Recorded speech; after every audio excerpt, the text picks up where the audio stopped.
under your butts. Yo! Have you heard about Yakuza? It's pretty fucking hype. Before we go any further, I feel like I need to explain who the Yakuza are. Because I mean, I knew what Yakuza was before I started the game, and I really haven't known for all that long, and maybe you guys are in the same boat as me, kind of like, oh, I like anime, but I don't really know all the Japanese culture shit. Anyways, if you're familiar with the Italian Mafia, you're in luck because the Yakuza is more or less the Japanese Mafia. What sets the two apart is that the Yakuza has been around since the Heian period. So this establishment of hot-headed Japanese guys are ancient compared to their Italian counterpart. The other key difference is the Yakuza's obsession with Jingi, which is their own code of honor. Despite doing a lot of illegal activities, they try to look out for the well-being of their community. I guess they're kind of like cowboys in a way. And what I'm really trying to say is watch 2010's Warrior's Way. Oh, just kidding, that movie's a piece of shit, don't watch it, 0 out of 10. Back to Yakuza, the game. Yakuza 1 was developed and published by Sega for the PlayStation 2, the undisputed king of the 6th generation. Sega initially developed it to keep that Japanese market on lock, creating an open world action-adventure title in the same vein as Shenmue. But you know, focus less on forklift races and more about buff dudes with cool tattoos dealing their own brand of justice and other hype shit like taking care of a little girl, beating up dudes. Let's look at that. Wow. What got me hooked to this violent crime-fueled adventure ultimately ended up being the cheesy, over-the-top story.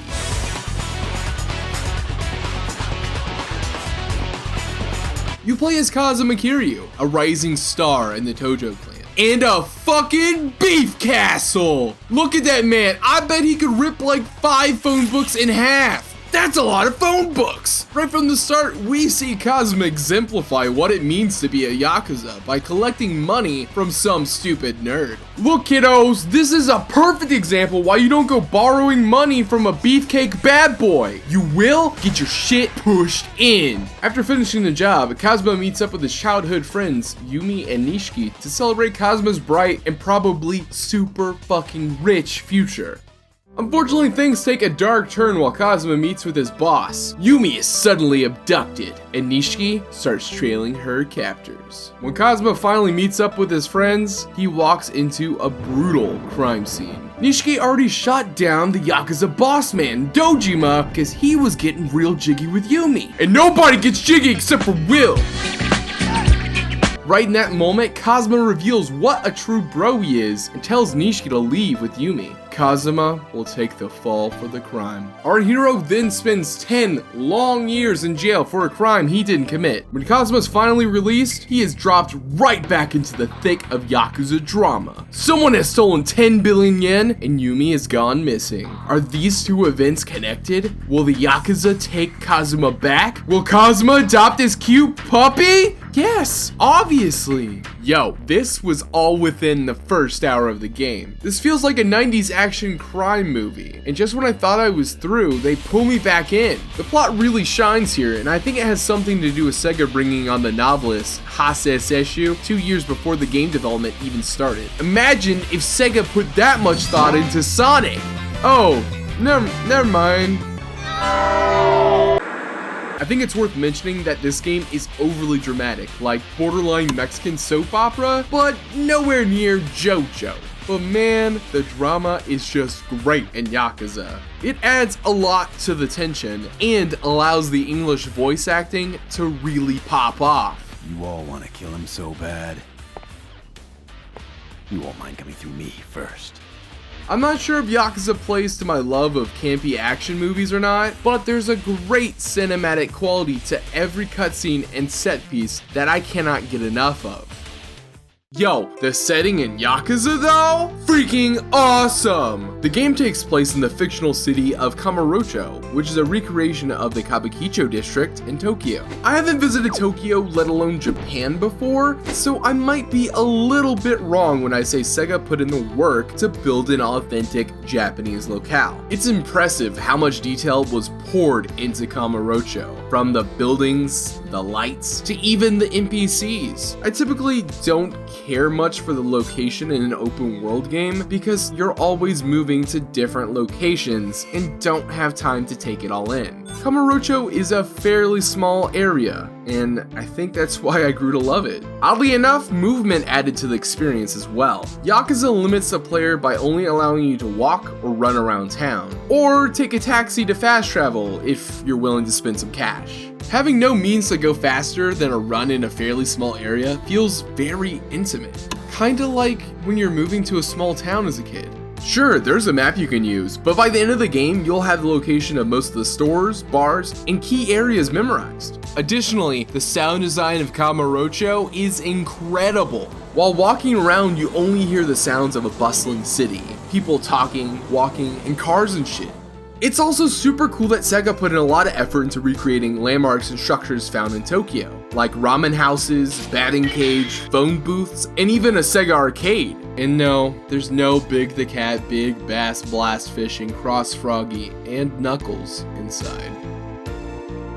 As Kazuma goes to the next area of interest or super secret gambling ring, assholes will run up to Kazuma and try to start some shit, which feels like a random encounter from an RPG. But, you know, super realistic and also kinda not random because you can totally see him coming for you. If you do get in a fight, you have several ways to beat down these hoodlums.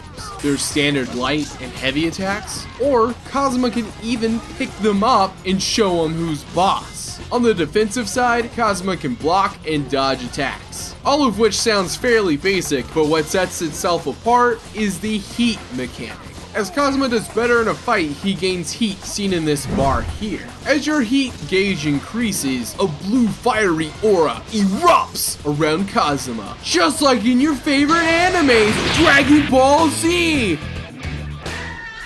While in heat mode, Kazuma is godlike, with a higher damage output and also the ability to expend heat to do special takedowns. The finishers are all really cool and change based on if Kazuma is holding a weapon or if he's holding an opponent. So you gotta strategize. Do you spend all the heat to quickly take down a dude with a wall throw, or do you save that heat to take on the rest of the baddies? It's a very satisfying mechanic, and watching all the different finishers never get old. It doesn't hurt that there's light RPG mechanics mixed in as well. As Kazuma levels up, you can dump experience points into one of the 3 vague categories: soul, technique, and body, all giving Kazuma passive buffs like more health and heat meter, or cool new moves like curb stomping. Curb stomping is never out of style. Make sure to try it out at home, kiddos. Perrydactyl Show and Associates do not condone the use of curb stomping. Please understand this was just a joke and written by Rasputin. After getting in enough fights, I realized that Yakuza feels like a spiritual successor to 2D beat-em-ups of years past. Kazuma walks around in a cool looking city, he'll get into fights with random thugs, and Kazuma must eat a ton of food to maintain that health bar. In 2006, there weren't a whole lot of games in the 3D beat-em-up genre, so it's pretty easy to compare it to these classics. Yakuza laid some groundwork for the future of these types of games, but unfortunately, as an early attempt at how a 3D beat-em-up could work, Yakuza retains a lot of problems that the 2D beat-em-ups had. I don't know about you guys, but my biggest problem with the 2D beat-em-ups was how frustrating it was figuring out what plane of existence the bad guys were on. You know, it's that moment when you're whiffing punches because your opponent is slightly further up or down than your character sprite. Unfortunately, Kazuma faces similar problems in the 3D environment. For whatever reason, Yakuza doesn't have a lock-on feature, causing the player to steer Kazuma in the right direction for his attacks. Guess Zelda got one thing right. And on top of that, you can't steer Kazuma all that well. Kazuma's like the Titanic. See that iceberg coming, but shit, boats are hard to steer. You'll have these situations where you directed Kazuma's attack in one direction to only find out that you're slightly off from where your opponent actually is. Planes of existence. This, coupled with Kazuma's slow reaction speed, makes it difficult to stop Kazuma once he gets started. While very frustrating, by the end of the game, you get more accustomed to the jank, so when it does happen, you know how to react accordingly. Thankfully, the poor controls seldom took me out of the experience, or made fights seem impossible. If anything, it becomes a chore to guide Kazuma in the right direction. It's a shame that in of all aspects, this is where Yakuza really shows its age.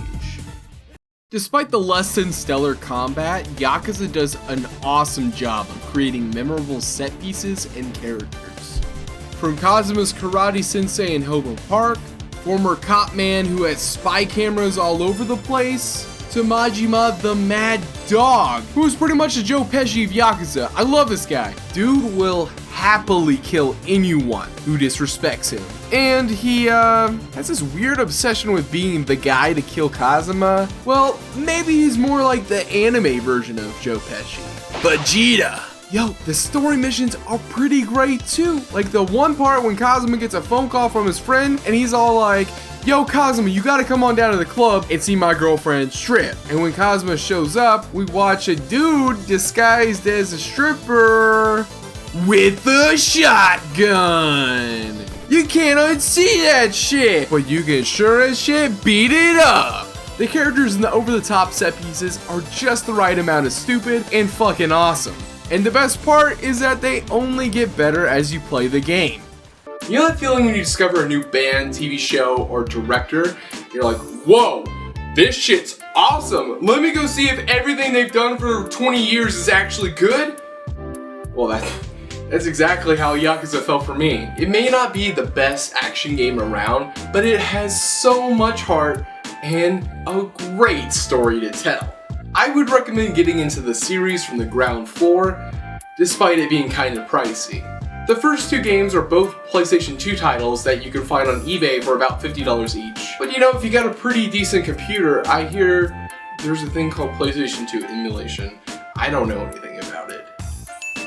Yo, thanks so much for watching. I know this video is a bit different than my usual shit, but I hope y'all dig it nonetheless. Huge thanks to Tamil for letting me use some of his footage. Keep the hype flowing.